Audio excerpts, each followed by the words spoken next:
ఈరోజు మాకు కొంచెం స్పెషల్ డే. అందుకే టెంపుల్‌కొచ్చేసాము. Special day అంటున్నావేంటి? నీ బర్త్‌డేనా? బర్త్‌డేనే. కానీ నాది కాదండి బాబు. మా ఆయనది. అందుకే పొద్దున్నే గుడికొద్దాం అనుకున్నాము. కానీ కొంచెం లేట్ అయింది మా శాన్వి వల్ల. తీరా టెంపుల్‌కెళ్ళి చూస్తే టెంపుల్ అయితే క్లోజ్ అయిపోయింది. అందుకే బయటుండే మా ఆయన కొబ్బరికాయ కొడుతున్నాడు. కాకపోతే గుడి చుట్టూ ఉన్న గేట్ మాత్రమే క్లోజ్ అయ్యి ఉంది. దేవుడు మాత్రం క్లియర్‌గా కనిపిస్తున్నాడు. బర్త్‌డే గదా! ఏమన్నా స్వీట్ చేద్దాం అనేసి ఇలా కొబ్బరి పాలతో సేమియా చేస్తున్నాను. దానికి కొబ్బరిని ఇలా గ్రైండ్ చేసుకొని కొబ్బరి పాలైతే తీయాలి. వాటిని కొంచెం సేపు బాయిల్ చేస్తే సరిపోతుంది. వాటిని పక్కన పెట్టేసుకొని మనమైతే ఇప్పుడు సేమియాని వేయించుకోవాలి. కొంచెం గోల్డెన్ బ్రౌన్ వచ్చే వరకు వేయించుకుంటే సరిపోతుంది.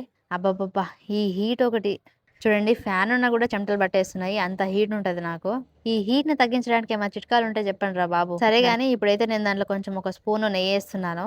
ఇది మేము చేసిన నెయ్యే, ఇంట్లో చేసింది. చాలా బావుంటది. స్మెల్ చూడండి ఎంత బా వస్తుందో. అంటే మీరు చూడలేరు గాని చెప్తున్నాను నేను. మనం ముందే బాయిల్ చేసుకున్న కొబ్బరి పాలు, నార్మల్ పాలు రెండిటిని మిక్స్ చేసుకోవాలి. తర్వాత దాంట్లో కావాల్సినంత బెల్లం అయితే యాడ్ చేసుకోవాలి. ఈ బెల్లం అయితే చాలా సాఫ్ట్ ఉంది. నాకైతే ఇలాంటి మెత్తగా ఉన్న బెల్లం చూస్తే తినాలనిపిస్తది. చాలామంది వంట చేసేటప్పుడు తినొద్దు అంటారు గానీ, నాలాంటి ఫుడీస్‌ని ఆపడం ఎవరి తరం గాదు. బెల్లం అయితే ఏసేశాను. ఏంటి మొహం అలా పెట్టావు? నీ ఫేస్ చూస్తేనే అర్థమైంది నీ సేమియా ఫట్టయింది అని. మీరనుకున్నది కరెక్టే. ఎప్పుడు హీటే గాదు. ఓసారి ఫట్టు గూడా అయితది. సేమియా కాస్త జున్నయిపోయింది. పోనీలే. కొబ్బరి సేమియా కాస్త జున్ను సేమియా అయింది. పోతే పోయింది గానీ టేస్ట్ అయితే చాలా బావుంది. ఇంత కష్టపడి జేశాక ఊరుకుంటానా? నేనే మా ఆయనని పిలిచి స్వయంగా నా చేతులారా తినిపిచ్చాను.